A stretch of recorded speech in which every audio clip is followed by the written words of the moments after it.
Bitcoin is back above $60,000. After weeks of pressure, the market has finally found something it desperately wanted to see: fresh demand.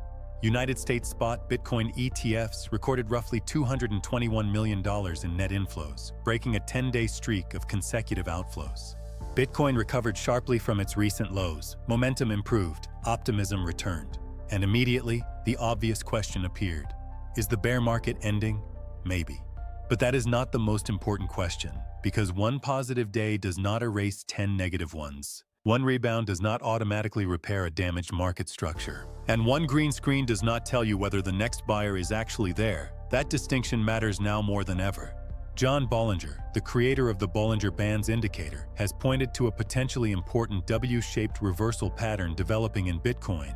The structure is interesting. Two major lows, a rebound between them, a possible attempt to break through the rejection zone and challenge the downtrend. If that reversal completes, it could become technically significant. It could force traders to reconsider the entire bearish structure. But the key word is still if. A pattern is not confirmation, a bounce is not a new regime, and potential is not the same thing as completed demand. That is why the return of ETF inflows matters. Not because $221 million suddenly fixes everything. It does not. The amount itself is not enormous relative to the broader market. What matters is the change in direction. For 10 consecutive trading days, capital was leaving, then the flow turned positive. At the same time, Bitcoin continued holding around the $60,000 region despite repeated withdrawals. That creates an important possibility: absorption. If investors were selling through the ETF channel while price refused to collapse proportionally, somebody else was taking the other side. Whales may have been accumulating. Long-term buyers may have been absorbing supply. Short-term institutional positioning may be improving. But again, we need discipline. A possible buyer is not the same thing as a persistent buyer, and this is where the market becomes much more interesting. Because while Bitcoin is trying to recover institutional demand, other parts of crypto are discovering what happens when demand never arrives. Look at Pi Network. According to the material we are examining, Pi Coin has fallen roughly 96% from its previous peak. That is not simply volatility, that is a structural warning. The project faces a very different problem from Bitcoin: a massive token supply, limited circulating supply today but continued unlocks ahead, weak evidence of demand, and an ecosystem that must eventually justify its valuation with something more durable than community participation. This is the point many investors miss. Bitcoin and Pi Network are both called crypto assets. That does not make them the same economic machine. Bitcoin is trying to restore institutional absorption. Pi is trying to prove future demand. Different asset, different buyer, different structure, different risk, and that leads to the deeper reframe.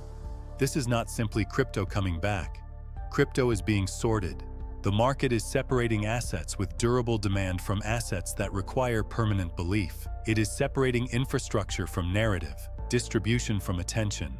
And the timing of this shift is not accidental. Because while retail investors continue debating, traditional finance has been quietly integrating the technology. JP Morgan has developed blockchain-based settlement. BlackRock has expanded tokenized investment products. Visa has explored and expanded stablecoin settlement capabilities. MasterCard has built support around digital settlement. Large financial institutions are no longer treating blockchain exclusively as a threat. They are treating it as infrastructure. Think about how extraordinary that transformation is. Bitcoin emerged from a crisis of trust in financial intermediaries. The original proposition was radical: remove the trusted third party, build a parallel system. Then the technology matured. Stablecoins grew, tokenization expanded, public and private blockchain rails improved, and the institutions started using the rails themselves. That is the paradox of this market. Crypto built the road. Wall Street bought the toll booths. The technology may be succeeding. At the moment, the original power structure is learning control. That does not mean blockchain failed. Quite the opposite. Infrastructure becomes most powerful when users stop noticing it. A consumer can gain Bitcoin exposure through an ETF without a wallet. A business can settle value through stablecoin infrastructure without presenting itself as a crypto company. A tokenized treasury product can interact with markets while remaining regulated. The technology becomes invisible. And when infrastructure becomes invisible, adoption can accelerate. But something else can disappear with it. Optionality, self-custody, permissionless access. The system gains scale, but power can reconcentrate. That trade-off is going to define the next phase of digital assets. And now we need to return to Bitcoin. The same mechanism is already visible in price. The ETF flow turned positive. Bitcoin reclaimed $60,000. A possible W reversal is developing. Good. But none of those signals answer the most important question. Who is the buyer? That is the question investors should keep asking. Who is buying at 60,000? Who is buying at 63? Are ETF inflows persistent? Does institutional positioning continue improving? Does the macro environment become more supportive? Do inflation data reduce pressure?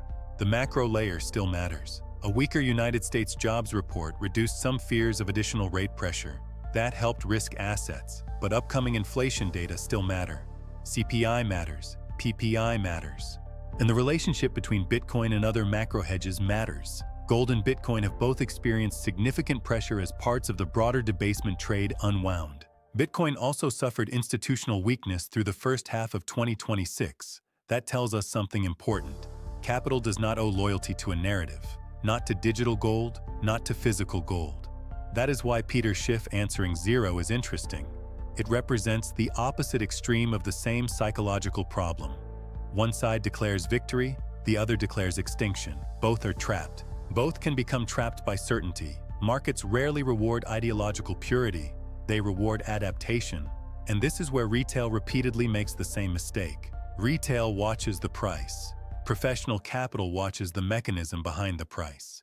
Retail sees Bitcoin rise and asks whether the bull market is back. A better investor asks whether demand is returning. Retail sees an altcoin collapse and asks whether it is cheap. A better investor asks whether future supply can be absorbed. Retail sees Wall Street and declares victory. A better investor asks about control. These are different questions, and better questions produce better decisions. So what happens next? There are several possible paths. If Bitcoin holds 60,000, ETF inflows become persistent, and the W reversal completes, the market could force a serious reassessment. The 65 to 67,000 region becomes important. But if flows turn negative again, macro pressure returns and Bitcoin fails to establish durable demand, the current move may remain a relief rally inside a larger damaged structure. And for weaker crypto assets, the environment may be even less forgiving. Projects with high supply and weak utility continue losing importance. A Bitcoin cycle does not guarantee a new everything cycle. That may be the most important lesson. The next phase of crypto may not reward every token. It may reward the assets the financial system can absorb, the networks people actually use. This is why investors need a framework. Information is not the problem. The problem is understanding how those pieces connect. Price, flows, liquidity, supply, demand. That is the machine. And once you start watching the machine instead of the headline, the market looks different. Bitcoin may be building a reversal. Institutional demand may be stabilizing. Wall Street may be integrating faster. So stop asking whether crypto is back.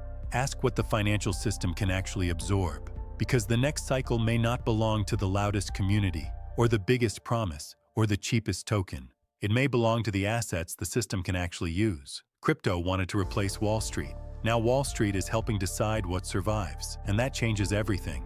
This video does not constitute financial advice. To learn how to read markets with a structured methodology, explore the learning path at Block2Learn.com. Begin your journey today. Block2 Learn.